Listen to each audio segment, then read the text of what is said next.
up, we have the hot topic of the hour. We all know how big of a epidemic fraud has really become in our ecosystem. Forrester estimates this fraudulent ad spend actually to be at $11 billion in 3 years. And I think this is now something ultimately that no one can actually shy away from. It's something that plagues both marketers and ad networks alike every day. In terms of looking at fraud, we really wanted to take a different approach to the topic because I don't know about you guys, but at least personally, I've been to now time and time of sessions of fraud where it seems like it's the, standard dialogue of kind of like different complaints and the different types of issues that marketer combats. But we really wanted to take a different approach today with a bit of a 1-2 punch here. So as part of our first session, what we wanted to do was do a presentation actually based off of seeing fraud in real-time action. We want to show basically the evolutions of how fraudsters have actually come to form over the last couple of years, how they're getting sophisticated more with each day, and most importantly, how to stay one step ahead of the game because they are getting more advanced with every day that they are out in the market. Leading us in that presentation is the resident industry fraud expert. I'm really excited to welcome you, Yevgeny Peres, VP of Growth from Ironsource. Please give a warm round of applause. Hi guys. Thanks Susan for the warm intro, and thanks to the Singular team for this amazing event on such a cold and breezy day. And I think mostly I want to thank for the opportunity to speak on this such important topic. This is not the next slide, this is a laser. Cool. So that's me. My job basically at Ironsource is to work with developers and help them achieve their growth goals, their profit goals, whether through ad monetization or especially for this perspective of this event as marketers. My job is divided into supporting advertisers in terms of knowledge, processes, interfaces, product strategy, what tools do we give you guys to really succeed. And in the last year and a half, a lot of my time has been spent on this topic that became a passion of mine. As I see, this is one of the most, I'd say, hidden things when it comes to how it slows down the growth and actually much harder to solve than some people think. And today's presentation, some of you guys have seen me speak. You're going to see some new stuff here. I only have 28 minutes left, but I'm going to show a few things that most of you haven't seen, and hopefully I'll make it actionable for you in what simple things you can implement, what frameworks you can look at in order to solve this problem on the operational side. Today there's no bulletproof solution that really you can just turn on and think that your ass is covered. It's much bigger than that. I'm not going to talk about farms, bots, all that good stuff. I think the level of knowledge on this type of fraud is relatively okay on both the marketer side, the platform side. Attribution has it somehow covered in terms of knowledge and tools. The content I'm going to show is mostly to kind of provoke your thinking process and I think this is probably the responsibility of everyone in this room, but to make sure that you understand what's happening, how attribution is working, how ad serving is working, what exactly is happening with those tracking links you generate and provide to someone or some platform. I'm going to focus on two main questions with the time that I have. One is around viewability, which is a very big challenge in the mobile ecosystem, very far from being solved. Understanding that user, even if this guy's performing very well and spending money, did this user really see an ad? Did this guy really came from an ad that was served to him? And was the click that reported, was it a real click? So if, whether an ad was served or not, if an ad was not served, that click is definitely not real. But if an ad was served and that drove the intent of that user was that a real click that was generated and reported on the attribution side.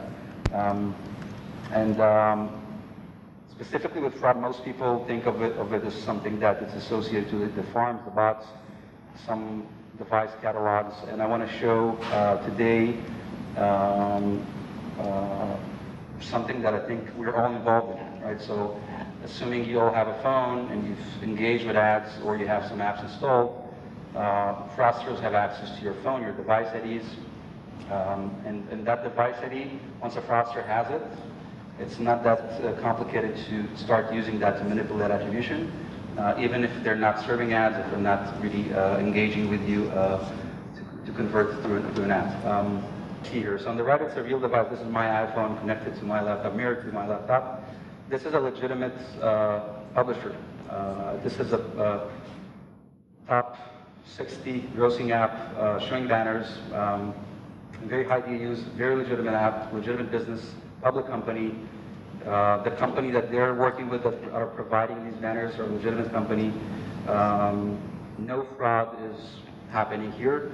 I'm not showing the app, obviously, for many reasons. And on the left side, what you see is this is a tool that is free. You can just download and play around with it. It logs all the clicks and stuff that is happening fired from the device, right? So if I click on an ad, the click will be logged there. If an impression is reported, it's going to be logged. If an ad is loaded, you're going to see all the stuff here. And you're not going to see some of the stuff here because I opened Paint for the first time in my life. To block this, and the reason I'm not showing this because you're going to see a lot of clicks fired here without any ads shown for those campaigns. And the reason I'm blocking it is not to block, not only to block the name of the networks that are serving those ads, but mostly the campaigns that are affected. So out of the campaigns that are going to be fired here, they belong to 23 companies in this room. Okay? Now we can hit play. Thanks. So the ads that you see now are completely legitimate. They're served by DSP, winning that bid on a banner. This one too.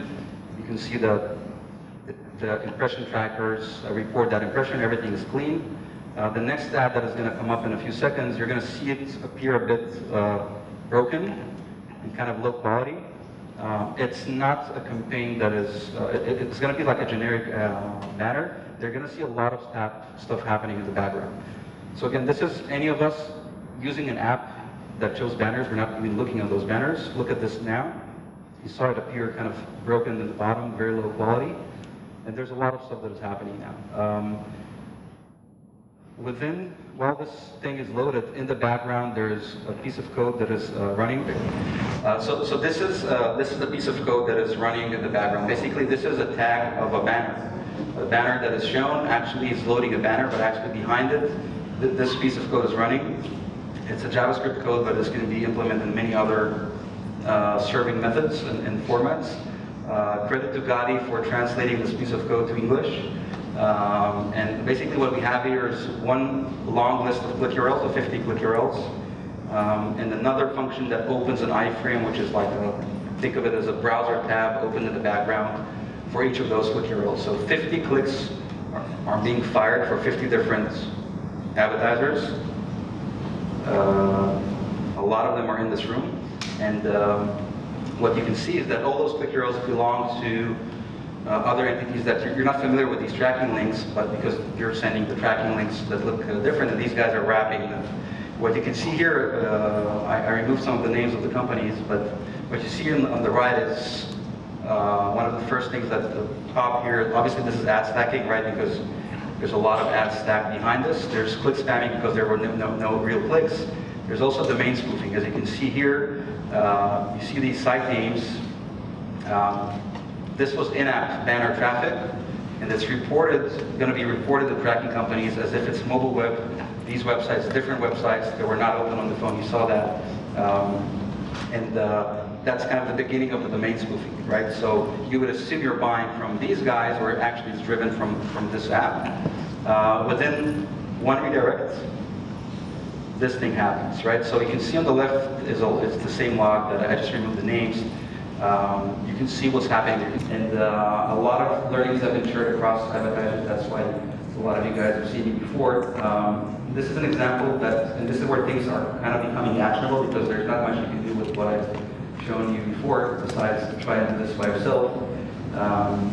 Is a very high level analysis, like there's like, I don't know, 12 channels here, which is kind of the average of how many people are buying from it. I just mentioned the type of channels. I think it's important to some extent to understand if a channel is serving an ad, or I'm not sure if he's serving an ad, or he's serving an ad programmatically on an entity that he doesn't have a relationship with on the publisher.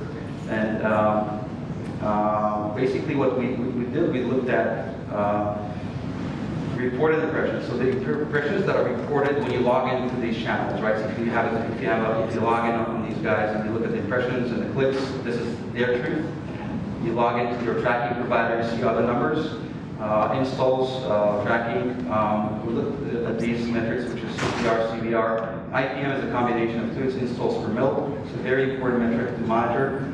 It helps a lot with optimizing the funnel better across channels, and which is basically CTR times CVR times 1,000. And we know their bids, so we calculate CPMs and all that stuff. And on a deeper analysis, we analyze intent, CPI on clicks and views, and ARPU, and basically scored what is the probability the ads are really served there, and what is the reliability of the attribution data that you guys monitor. The green ones are basically where things were, I'd say, above 90–95% clean. Where outside of the green zone, I want to focus on people that, or entities that either drive traffic that is manipulating attribution or manipulating attribution by themselves. So in the previous example, you can understand where it's going. I think that's kind of line A. The line C is also very interesting. So the volumes of the tracked impressions were 2 billion. This is a period of 6 weeks. 2 billion impressions served, which is nice. When you look at the numbers, their CPM, and this is the U.S. market. So if you look at the CPM, for anyone that knows monetization well, for 22 cents CPM, delivering 2 billion impressions, that's a very interesting channel to work with. Don't work with them for monetization though, but definitely that's a very, very low cost of CPM.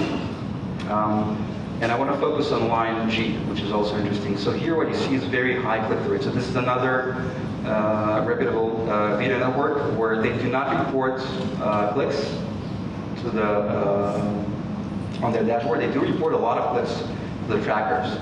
And when you look at the funnel, you see that, hey, actually the CTR is almost 100%. And this is by the design of their product, so where they report a click for every completed view. Right? So once the video is over, they just have to report a click because they redirect the user automatically to the store, which might be a great product in terms of the funnel. But in terms of measurement, if the average click-through rate is 5%, and you have 100% of your views reported as clicks, you have 95% of those clicks are actually just views, and you gave them a longer attribution window and a much stronger footprint. What's most, I think, frightening to me when I work with marketers, when I work with them in the last year on the subject, was look at the ARPU. So it's always better where attribution is being manipulated. Again, the reason would be the credit taking for organics. And it's very tempting to keep spending more there and kind of look the other way. When you look at these numbers, a lot of you guys in the room have similar metrics. There's many good explanations you might hear from the partners on this, but there's nothing that can explain a 0.12% conversion rate. There's nothing, no matter what ad are you serving, what creative, even if it says worst app ever, do not download. This will might have a better conversion than standard banner, but this is something that you cannot live with. And usually these channels, if they are manipulating attribution, their media costs are very low, if at all, right? So in the example that I showed you for the banners, it's something that, think of it like other DSPs, and some of you guys are here in the room, you're competing with these guys. You have seats on the same exchanges. You have a 1% click-through rate if you're playing a clean game. for every 100 impressions, you get a click. These guys, on a single impression, generate 50 clicks. That's 5,000 times stronger. That's something that you cannot outbid, no matter which data scientist you will hire. That's kind of a very high-level framework to look at things, understand if they're too good to be true. On the topic of reporting clicks on views, right? So we have channels that are showing ads, and we're struggling, as a network, we struggle with it a bit with advertisers that we know that they're buying from channels that are doing that, and we see their metrics and we talk with them about it. Some of them see this as a problem, some of them don't understand the problem. And this is a test that we did, approved by the advertiser. This is the same campaign, same creative running on the same type of traffic, same bid. Basically, we A/B tested what happens if attribution is reported normally, a view is a view, click is a click, or we report the clicks on every view. And what's amazing here, obviously you get higher CPMs, you get more conversions because you're converting more organics. What's frightening here is that our ARPU is also higher, right? So the next step for a marketer would be, hey, let's increase bids on this stuff because performance is great, right? And you're just paying for more and more organics. Your attribution picture is getting completely broken. I think, so within this process, basically, it's very important to understand the difference between channels that are incremental to you and not incremental. That's the biggest challenge, I think, for marketers to understand that. From what I've seen, it's usually overlooked. Eyal from Yale has a good talk about this. But most marketers I meet are in this stage, right? So they onboarded some incremental channels, but then they onboarded other channels that are obviously eating their organics, but are also eating their other paid channels. This is how kind of we started this research, because we saw the impact on us as a network, obviously. But being at this stage is something that is very sticky. You cannot leave this stage. It's very hard because these guys, highest ARPU, in some cases also the highest ROI, right? If you try dropping bids, not much will change unless they will play around with things on their end, because there's no media cost, right? Because ads are not being served. If ads were served, they were in the orange group. And when you look at the orange group, you still have people that, even though you need them, you need to put enough pressure to make sure that they're playing by the rules and you have a level playing field and a clear attribution picture. And basically the framework talks about understanding the difference. How to exactly get to this stage is something that unfortunately I don't have enough time for, because I want to leave some room for questions. But basically, the experiments, the data proves that even though fraud is perceived as 20%, 30%, what happens if you pause them, or what happens when you onboard them? If you monitor these things, you get to the point that whatever it is, it's not incremental, right? So if you're monitoring your overall installs and you're turning on a channel that is not incremental, whatever that is, you need to make sure that it really drives your business to the right direction. And this is a downhill thing to deal with. And for me, the biggest challenge is when I meet people that are in this stage, is closing that perception gap, because people are telling me, listen, this shit is amazing. I get 30% credit, I get 50% credit. People are reaching out on LinkedIn, giving me 50K free tests, 100K free tests. Let's forget about CPI, let's do CPA, let's do rev share. Let us take 10% of your gross. Even then, it's taking 10% of your organic gross, right? Not gross, but your organic ROI. And you get addicted to this drug. And I think that's the biggest challenge for me, to kind of close that perception gap. A few pointers for kind of things that probably most of you do not monitor, outside of all the stuff that you read about fraud and TTI and CTR and CVRs and CTITs, whatever stuff that you read, whatever it's called on the blog that you're reading. Monitor the channel metrics compared to the attribution metrics. You will find some great stuff there. Percent of clicks without a device. And if you're working with an in-app ad network or an in-app DSP, this should be, on average, should be like 99%. On iOS, it should be 80%. If you're seeing less than 80% on an in-app video network, they're doing something, right? They're playing around with some stuff. A percentage of view-through attributed installs versus click-through. So if someone, people don't talk about view spamming, but all those clicks could have been views, it's the same impact. it's pretty much the same. It doesn't matter. People are looking at clicks. They do not look at the views. And then you will see a much higher volume attributed to the views. Number of clicks per device ID, it will pop a lot of these issues. Number of views per device ID, percentage of clicks without a prior view, right? So if you're working with a channel that is serving the ads that report views or report clicks, how can they explain that 65% of the clicks never had a view? eCPM and eCPC, apologize for that. I think that's something that usually people overlook. It doesn't make sense to see those very low numbers there. Time from view to click, so think about the TTI analysis framework, which looks at the click and the install. Think about the view and the click. Does it make sense that I have 100% clicks the same second the view comes in, or 5 seconds? Or you will see patterns there. You know it's a 15-second ad. How can there be clicks 2 hours after a view? Measure intent, which to me is the TTI analysis. It's a very, very important tool to use. Think about it also, and this is less actionable for all of you. For some of you, it's much harder to implement, but the other stuff is a bit easier. Look at your attribution numbers, installs, versus iTunes Connect includes the developers console. You will see a lot of stuff happening there that is not counted by these guys. If a fraudster sees this and knows I'm talking about this is where they turn on SDK spoofing and they just inflate your organics, right? You have to monitor these high-level stuff to understand if something smells bad, and probably see if it's really incremental. Pause it, look at your overall numbers in iTunes. Is my revenue going up, or is it the same and going down?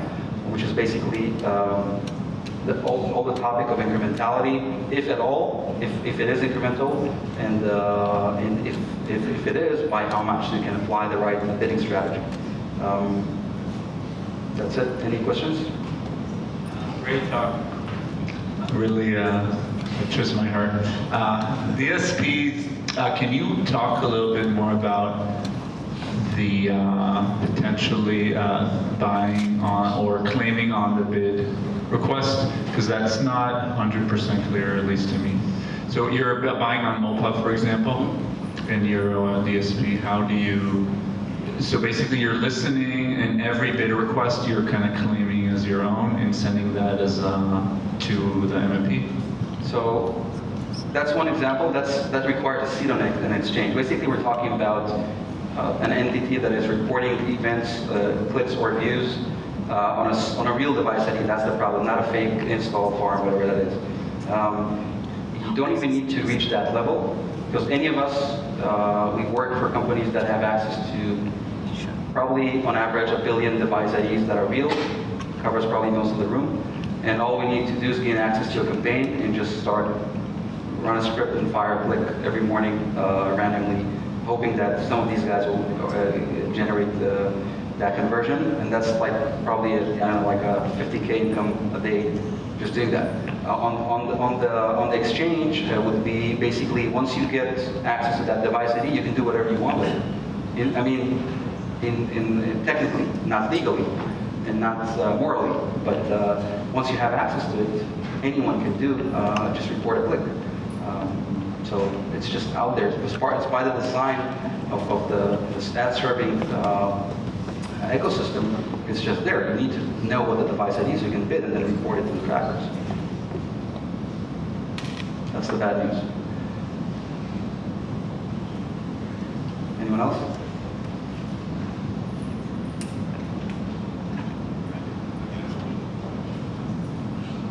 Yevgeny, can you unpack the SDK spoofing that you're seeing lately? Because I think a lot of people in this room are curious about it, but don't necessarily understand what it is. And I'm kind of on a mission to educate everybody as much as I can about it, but I think if you explain it, I think everyone will appreciate that. How much time do we have? I didn't choose this topic because of the time limit. Very, very high-level explanation of what it is.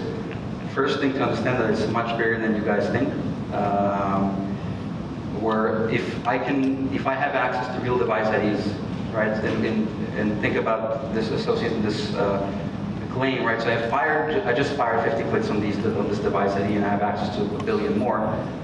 I don't want to wait for them to install randomly, organically. if I know what the tracking company's SDK reports to in the app open, I might as well intercept that, replace the device ID, play around with some of the other parameters, and send it again. A couple minutes later, I can orchestrate a beautiful TTI curve and just serve it. I can inflate organics to make sure that, hey, this channel is actually, there's an organic uplift and stuff like that. My single advice would be make sure that you're working with a tracking company that invests a lot in research. They have you can see that they update their SDK a lot, the security of the SDK. Singular obviously invests a lot in the research and have a lot of knowledge there. Make sure you're on the latest SDK version and keep updating. It's a must for the product team. Every time it comes out, it's critical because these guys have been paid billions of dollars, you know, and they have the best minds hired to keep thinking about what's next. And this is probably nothing compared to what's planned. So the fraud is not going anywhere. And SDK spoofing is really is a good example of how big the problem still is. I hope that answered the question.